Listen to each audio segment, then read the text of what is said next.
Devakinandan Jnananjana Shalakaya Chakshurunmilitam Yena Tasmai Shri Guruve Namaha. This is a beautiful prayer in our scriptures. It says, Om Ajnana Timirandasya. Ajna.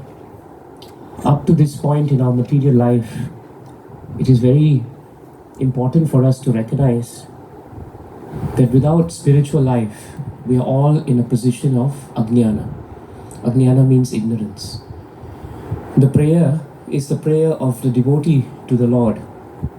And it is actually a prayer of gratitude. It's a prayer that says and accepts first that we are in a darkened condition of life. This is the first thing we must accept in spiritual life. That actually we are in darkness. The light is not on, we can't see what is happening. For us to develop gratitude in our heart towards anyone, you realize that gratitude will develop in your heart when you realize that you are in a position of disadvantage. People who are proud, very hard for them to be grateful because they come from a position of high vantage. They believe they have everything. They believe, I have everything and I've earned everything. And everything is through my hard work. There's no God. There's no one for me to be grateful for because everything I've done is by myself. You've heard of the phrase in the material world, self-made man, isn't it? The self-made man is the most dangerous man because he always believes I've done it all by myself. Nobody was there. Everybody was not there for me. I had so much of misfortune, but somehow by my own potency and my own greatness, I've become who I am. Just hearing me speak about it, your eyes are becoming big, isn't it? Because from a spiritual point of view, we realize how damaging it is to our spiritual life when we think that way. No one is self-made in this world. In the first place, you were not made by yourself. Self-made, it's so weird, so ridiculous. No one is made by themselves. At the very most, the self-made man has to be grateful to his parents who gave birth to him so that he has a body from which, he has performed many wonderful activities. So even from that point of view, no one is self-made. This is a very important point. So whoever we are and whatever position we are in, we should first of all start by accepting that our position is one where without light we cannot see. That is very important. If there's no light, then our senses, we will realize how defective our eyes are when we are put in total darkness. Our eyes do not have the capacity to see without the aid of light. If not for the sun and everything else, that we have today, we can't see anything. So we have to accept first that we are defective. And everyone has these defects. It's not one person. Everyone has imperfection. And yet we live in a material world where we insist on perfection. And you realize the other thing that happens to us, we expect everyone else to be perfect. But people should be understanding of our imperfections. We want people to be kind to us, but we cannot be kind with them. If they make mistakes, not very good.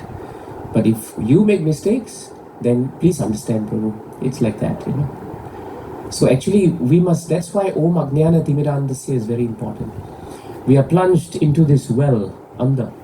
We are plunged into a well, a dark well, and that well is full of ignorance. It is dark. And Bhagavatam and these prayers, they tell us that without the torch of knowledge, we cannot understand who we are and where we are and why we are here. So this is the starting point of our beginning of our spiritual life. Until you start asking these questions seriously in your life, there is no start to spiritual life. That is very important.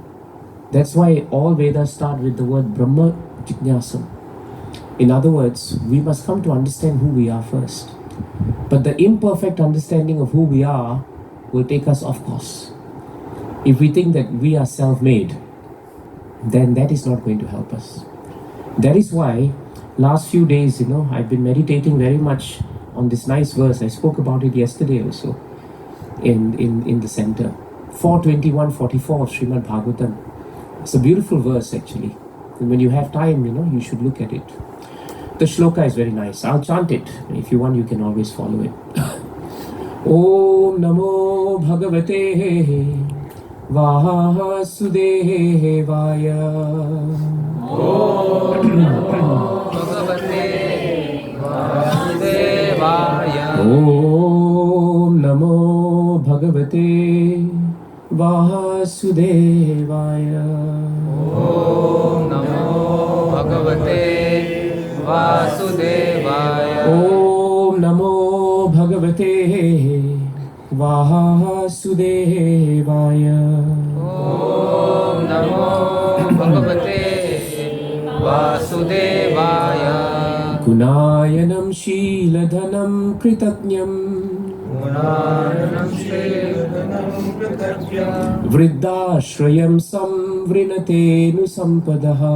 Tashanam Samvrinate Prasidatam Brahmakulam Gavamcha Siddhatam Brahmakulam Brahmamcha Janardana Sanucharascha Mayam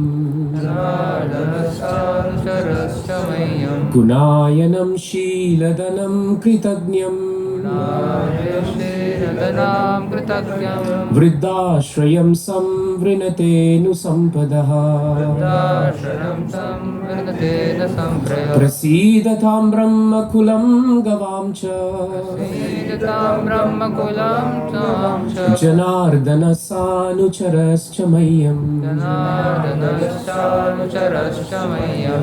Gunayanam in Sanskrit means one who has acquired good qualities. Gunayanam. That is the first thing, Gunayanam. The second thing is Shiladhanam. Shiladhanam means one whose wealth, Dhanam means wealth. Shiladhanam means one whose wealth is actually good behavior. Very nice. One whose wealth is good behavior. And Kritagnyam. Kritagnyam means one who is grateful, right? And Vriddha Ashrayam, one who takes shelter of the learned. So translation is very beautiful. Whoever acquires the Brahmanical qualifications, whose only wealth is good behavior, who is grateful, and who takes shelter of experienced persons, gets all the opulence of the world. I therefore wish that the Supreme Personality of Godhead and His associates be pleased with the Brahmana class, with the cows, and with me. So this is a prayer by King Prithu, who is actually an empowered incarnation of Krishna. And he came to deliver this world, of a very difficult king before him, Vena. And King Vena was very cruel, very difficult, and he brought so much of pain to the subjects. But King Prithu, he was empowered. And so when he came, the world and the subjects became very peaceful. So he's actually making a beautiful prayer and a statement here. The point for us to understand and take home today is that there's always this question that we have. We can be devotees, but do we have good qualities? Sometimes we meet people who may not be devotional, but frankly they have better qualities than devotees. Have you been in such situations? You think, how come we're in the temple, but they behave in such a way that they don't seem to be devotees? They are chanting, they are reading, but behavior is lacking. And then we meet some of our friends or bosses at workplace. They have no idea about who Krishna is. They may not even believe in anyone. But they're very good people. Good people. And then you start thinking, how come devotees are not good, but they're supposed to be devotees? And how come, people outside who are not devotees, they should be good? So here, this point is given very nicely in this shloka. The first thing we have to understand is this. If we really claim to be devotees, then our behavior should be good. Which means that if our behavior is not good, then even if we claim that we are devotees, we're actually not devotees. It's a harsh fact, but we have to accept it. Dhoti, Tetak and Kurta does not make a devotee. It is actually our behavior that makes a devotee. So our real investment is how we become devotees who behave themselves. This is very important. It is stated in Shastras that all the great qualities of the Devatas are found in devotees. But sometimes people may say, then I don't have to chant, I don't have to read, I'll just be a good person. That is also not true. That is also not true. Eventually, a person who does not have bhakti in his heart will act out of self-interest. But a person who has bhakti in his heart will eventually leave and raise himself above self-interest. Self-interest is the defining point between a devotee and a non-devotee. How we are driven by self-interest, to that extent, we can gauge how our devotional service is. I give you a very good example from Shastras. Yesterday we discussed that also. You know, in Krishna book, which by the way is here, Krishna book, beautiful book. If you don't have it, you should take it, right? It's a wonderful book to read with your children. Reading this book every chapter, every night, one chapter, it makes such a difference. In Krishna book, there's a beautiful chapter where, if you remember, there was a great demon known as Bhaumasura, Narakasura. And if you recall, Krishna fought with him and Satyabhama was with Krishna on Garuda, and somehow they defeated the demon. That demon was so demonic that he stole so many things from the Devatas and he hid them. And the biggest, most important thing that he hid was Aditi's earrings. Aditi is the mother of the Devatas, Indra's mother, Varuna's mother. He just, you know what he did once when he entered Amaravati, which was the Swargaloka, right? Headquarters of Swargaloka. What happened there was that he rushed to Mother Aditi. He saw her earrings and it was dazzling like anything, you know. I don't know whether your earrings dazzle, but that one really dazzled, right? And Narakasura had everything in the world. He already had so much riches. But when he saw the dazzling earring, he thought, oh, this one also must be mine. This is the mood of a non-devotee. Non-devotee can never be satisfied with what he or she has. Have you noticed that?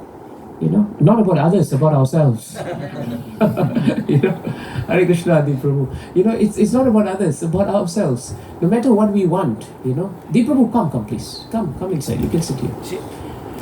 It's not about others. It's really about how we are. Whatever that we have, the challenge in this world is how satisfied we become of it. Our situation may not be better next to our neighbor. And our neighbor will tell us their situation is better than ours. It happens. That's why you have neighbors anyway. They do that. They have this tendency of disturbing us. Unless your neighbor is deep, Prabhu, then you're lucky, right? You're all on the same level, right? So you know, it's very easy. So if you have someone who speaks to you and tells you, I did this, I did that, I had wonderful things, you know, that I was done, you smile and everything, but inside the heart is not smiling because you're driven by your self-interest. It's very hard for us to feel happy. Oh, I'm so happy for you, and realize that there's nothing in my heart. I really mean it. It's very hard, you know, very difficult. Even if there's 1% in our heart that says, I'm very happy for you, but I wish I had this. Then we are driven by self-interest. So Narakasura was not 1%. This was 100%. Mother Aditi's earrings, he snatched from her. He tore it out from her ears. You know, it caused so much pain to her and he took it away. So when Krishna came and he defeated Bhaumasura, the first thing he did was to take Mother Aditi's earrings. Now after he defeated that, Krishna could have just left with Satyabhama, the Supreme Personality of Godhead. But what did he do? So kindly Krishna actually went all the way, right? He took all of it after defeating him, and he took that earrings, and out of his causeless mercy, he went to the heavenly kingdom of Amaravati, and there he delivered the earrings to Indra. And he told Indra, this is for your mother. Now if you were Indra, you'll feel extremely grateful, isn't it? And Bhagavatam tells us, Indra was very glad to receive them. Now what happened was, as he received it and Indra expressed his gratitude, Krishna was going to leave. Just as he was getting on Garuda with Satyabhama, Satyabhama saw Parijata flower on Parijata tree. You all know this Parijata flower and tree, they exist in no other part of the world, at least not in this earthly area, but they exist in the heavenly kingdoms. They have great speciality, great value, and Satyabhama was very predisposed. She had really wanted it for a long time. And Krishna had promised her. But then he had the opportunity to give her when she said, Krishna, this Parijata tree is there, I love the flower and I want the flower. So Krishna thought, why just take the flower? I'll take the whole tree. That's Krishna, he's very kind, you know. If you ask for one thing, he'll give you much more. So he took the tree. Now the moment he took the tree, when Indra saw him taking the tree, all the gratitude vanished. Immediately said, no, you can't take this. This doesn't belong to you, it belongs to Amaravati. Forgetting for a moment that everything belongs to Krishna. That's how we live in this world, right? You know, we really believe things belong to us. That's why, you know, lawyers are in business, because you all fight over things that you think belong to you, and we will go to court for you. But frankly speaking, nothing belongs to anyone. But we're making money out of you anyway. That's a separate topic. The point is, that the flower and the tree may be growing in heavenly planets, but they're growing there because of Krishna. And Indra, as a devotee, should remember it. But instead, Bhagavatam tells us the moment that was taken, Indra fought. There was a battle between Indra, the Devatas, versus Krishna. Just a few minutes ago, very, very happy. He had offered his prayers. Prabhupada writes in the Krishna book, he had offered his prayers. He tipped down his head to the lotus feet of Krishna. As soon as the Parijata plant was actually taken off, then he became a different creature. Prabhupada writes that he became a different creature. Different creature. And then Prabhupada writes there very nicely, that is the way of materialistic men. They are always interested in their own self-interest, in their own profit. And Prabhupada says, for this purpose, for my interest, I am ready to offer you any kind of respect as long as my interest is met. But the moment my interest is challenged or it's over, then Prabhupada says they are no longer friends with us. So you see, this is the naked truth that Srimad Bhagavatam tells us. One thing you realize about scriptures, they're very frank, isn't it? They don't come and sugarcoat something to you, you know. And that's why when sadhus come, when we are all trying to be sadhus, when we come together, we should not sugarcoat these things also. We should speak it as it is. This is Shastra. And this behavior is the opposite of Kritagnya. That's my point. There are three qualities that a devotee must have. The first quality is the devotee always must be a reservoir of qualities, gunayanam. They must always have good qualities. Second, they must consider their asset, not the bank balance that they have, not the physical assets they have. For a devotee, their dhanam is their good behavior. To the extent that we behave as devotees, that is our asset. That is our opulence. That is our tejas. That is our effulgence. And an ingredient that makes sure that we will behave as devotees is to what extent we have kritagnya. This is very important, kritagnya. If you look at the root word of kritagnya, it's very beautiful.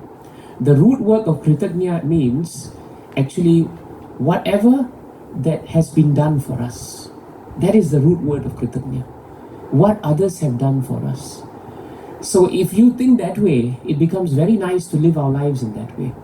Every day we should think of what Krishna has done for us. Krishna himself is so grateful as a personality. When the gopis came and offered their devotional service to him year after year after year, one time at the end of the Ras Leela, Krishna tells the gopis that actually I am indebted to you. Krishna, he himself is expressing that what you have done for me, I cannot repay you. And therefore I am indebted to you and I'm forever grateful to you. Shastras tell us that Krishna was grateful to Draupadi. You would think that Draupadi is grateful to Krishna, isn't it? But Shastras tell us that Krishna was grateful to Draupadi. Our acharyas tell us that. Vishwanath Chakravarti Thakur tells us that. Why? Because Bhagavatam tells us, or Shastras tell us, Krishna says that when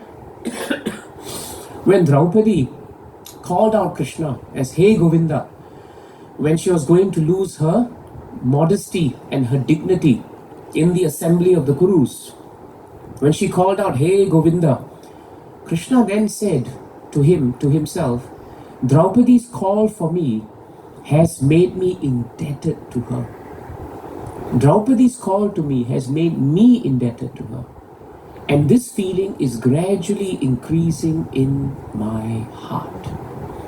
What a beautiful point. This feeling of I cannot pay your debt because I'm grateful to you is increasingly growing in my heart. This is Krishna's mood. When Sudama came all the way to see Krishna, from Porbandar all the way to Dwarka, it was Krishna's duty to receive him. But Krishna was so grateful to see his friend that he treated him with greater honor than himself. So much so that when Sudama went to bed in the night, it was so luxurious that Bhagavatam says he thought I must have died and gone to heaven. That's why I'm in luxury. Can't be my usual life. And next morning, remember one thing, Krishna never asked Sudama, what do you want? Never asked him. And Sudama never told Krishna what he wanted also. If we are driven by self-interest, we will always turn to Krishna and say, Krishna, I want this, I want that, I want this, I want that, I want this, I want that. But that is not a sign of gratitude. It's not a sign of gratitude. The real sign of gratitude is to accept and be grateful for whatever Krishna has given us. Krishna, whatever you have given is perfect for me. I'm in the exact position where I am supposed to be. That is what I should be. It's such a beautiful point. You know, I'll tell you one thing. Many years ago, I had a bad fall. I fell out of my balcony, by the way, right? Of course, it's not 19 floors. I won't be here talking to you. It was 2 floors. But it's even then, falling out of your balcony from 2 floors is there. And I was trying to clean the window gave way, and out I went. Now, I broke a lot of bones, right? And I was in hospital for a long time. And I remember I called my Guru Maharaj. And I told him, Maharaj, why must this happen to me? And Maharaj told me, you are exactly in the place where Krishna wants you to be. You are exactly where Krishna wants you to be. You just be grateful for that. Be grateful you can even pick up the phone and talk to me with consciousness. That should be your gratitude to Krishna. Not what you have lost, but what you have gained. This is gratitude. If we can develop this gratitude in our heart, gratitude is the denominator for self-satisfaction. Without gratitude, self-satisfaction will elude you. It will always elude you. You will always be wanting something, but you will never be peaceful where you should be. This is very important. That's why when a devotee is peaceful and grateful, you will find that that devotee is really happy. Happy. So happiness is also premised on gratitude. Very important. That's why in Krishna consciousness, today when we leave this program, we should actually ask ourselves how many things we should be grateful for. How many people we should be grateful for. It's so important. We should be grateful to Abhishek Prabhu and Anupam Mataji for giving us this wonderful time together. Thank you. We should be very grateful for them. Because of them, I had to study Bhagavatam. I'm grateful to them because then I could study Bhagavatam more today and I could think what I should be speaking today. And we should be grateful to all of you who have come, because only in Sadhu Sangha can we remember Krishna better. It's so important. You know, one time there's a story in Hitopadesh. Hitopadesh has a very good collection of stories, and they're very Vedic. There was once a crane. You all know the bird, right? The crane. And there was a Brahmana. Somehow the Brahmana and the crane became very good friends, and they were always together. Now the crane knew a special mantra to get food. And so even though Brahmana was very poor, whenever they were together, the crane would chant the mantra and food would come. So Brahmana was thinking, where did this crane learn these mantras? I'm Brahmana, I should learn these mantras, but the crane knows the mantras. So he said, my dear friend, where did you learn this mantra? And so the crane, nothing in his heart, he said, actually one day I was moving in the forest and I was that time almost dying of hunger. And somehow I came across an assembly of yakshas, who are like magicians, and they took pity on me, and knowing that I had no food and I was getting old and I would not be able to get food, they gave me this special mantra. And they told me whoever chants this mantra will get food. And the crane told him that they have so many other mantras also that can give so many other things. But they have given me this and I'm happy. So the Brahmana became greedy. He thought if they can give more mantras, then it'll be very good, isn't it? So then he told the crane that why don't you go and ask them for more mantras? But the crane said, no, I'm happy with this mantra. It's giving me food. What else do I need? Be happy. But he was not satisfied. So what he did was, in the middle of the night, the Brahmana killed that crane. He killed him. He had no value for him. But then after killing him, he went to the yakshas. He said that my dear brother crane, whom you took care of, he died an unnatural death. And so I've come here on his behalf because he has a family and we need to maintain the family. And so can you find some way to give us some mantras? Because Brother Crane told me that you know some mantras. How to take care of the family. Complete lies. And Brahmanas are not supposed to lie. But the yakshas are powerful. Immediately they could understand that this man was an imposter. that he had taken control of this mantra from the crane, and that the crane had died because of him. So what did they do? They caught hold of him and they decided that they should kill him. Now before they killed him, they were thinking, normally our tradition is we will kill someone and then we should actually sacrifice them. And they were thinking that we should actually, consume the meat after the sacrifice because they are yakshas. But then they were thinking, that this man is so ungrateful that if we consume his meat, we will also become ungrateful. So they decided, let us bring this ungrateful Brahmana who killed the crane who helped him to the Rakshasas. Rakshasas are one step higher or one step lower, depending on how you see it. They are cannibals, they will eat.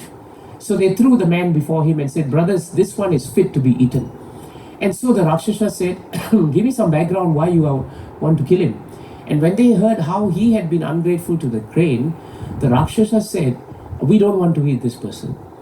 Because someone who is ungrateful, if we eat them, we will also become ungrateful. So Hitopadesha tells us that even Rakshasas do not want to have anything to do with ungrateful people. Then how much more we should be careful of being ungrateful. It's very important. Simple but very important story. So more than anything else, gratitude is the cornerstone of our life in spiritual life. So please, from today, change your lenses. If something bad happens to us, see Krishna's hand. It could be much worse. And what is the worst that can happen to you in this world? The worst is you will die, right? That is the worst that will happen. Once you accept that death is coming anyway, anything else that comes in this world is actually a step up. Even if we are placed in difficult situations, all the great devotees of the world, they never ever stop being grateful to Krishna. Parikshit Maharaj did not curse Krishna when he was cursed. He was cursed to die in 7 days, if you remember. But he didn't. He was very peaceful. He was very peaceful.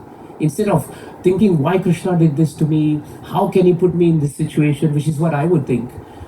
He thought Krishna has so kindly come in the form of a Brahmana's curse. And now he has come because he knows that if the Brahmana did not curse me, I will still be living with my family and still be attached to my wealth. That is why I've been cursed. Sudama, when he left Porbandar on the way back from Dwarka to Porbandar, when he was going, he was not thinking, how can Krishna not even ask me why I came? See, if I come to your house, right, at some point you will ask me, Prabhu, is there a reason why you came? Especially if you're not invited. Right? If you're not invited, suddenly I knock on the door, Prabhu, can I come in? Okay, I sit down. Half an hour passes. Won't you ask me, Prabhu, is there anything I can do? Krishna, 2 days Sudama spent with him. Never asked him what he wanted even. But Sudama never thought about it. As he was leaving, he was thinking, who am I, Sudama, but a poor boy? And who is Krishna, but the Supreme Personality of Godhead? He never begrudged Krishna. He thought Krishna did not ask me what I want because he was saving me from becoming too attached to material things. We are always asking from Krishna, I want this, I want this, I want that, I want this. What have we given to Krishna? Hardly some half an hour here, 2 hours there. Every day, what have we done for Krishna? This is the question we have to ask. So you see, we are in good company. The whole of Bhagavatam, all devotees are put into difficulty. Some people find it, Bhagavatam, depressing. Because they say the only thing that's happening in Bhagavatam is everyone is suffering. Gajendra is caught, Sudama is poor, Parikshit is cursed. They start thinking, what kind of a literature is Bhagavatam? It's not a rich man's manual. It's not how to become successful in this world manual. It's about finding peace. It's about finding love of God, which is greater than all the wealth that we have. So remember the word Kritagnya. If anything we forget today, remember Gunayanam, Shiladanam, Kritagnyam. Can we repeat? Gunayanam, Shiladanam, Kritagnyam. And one last quality Bhagavatam says. It says Vriddha Ashrayam. Vriddhashrayam. Vriddhashrayam means when we want to learn how to be grateful, when we want to learn how to develop good qualities, the way to do it is to take shelter of learned and experienced persons. And Shastra says learned experience doesn't mean they are older. A young person could be more learned than us in Shastras. Shukadeva Goswami was a young man of 19 years old. Parikshit Maharaj was much older. So age is not the barrier for spiritual qualification. But we must learn from others who are successful in devotional service. That is the meaning of Siksha, to take instructions. So if you have these four, Shila Dhanam, Gunayanam, Shila Dhanam, and then Kritagnyam, Vridashrayam. These are the four qualities. Then what do we get? Bhagavatam says, then all opulence in this world comes to us. Jai Grantaraj Srimad Bhagavatam ki. Jai. So keep this in mind. Any questions? Any comments? I said that because I saw Gaurakanti Prabhu.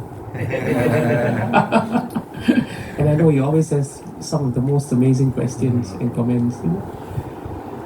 But be grateful. I'm grateful to you, Prabhu. Shall we chant? Let's chant Krishna's names.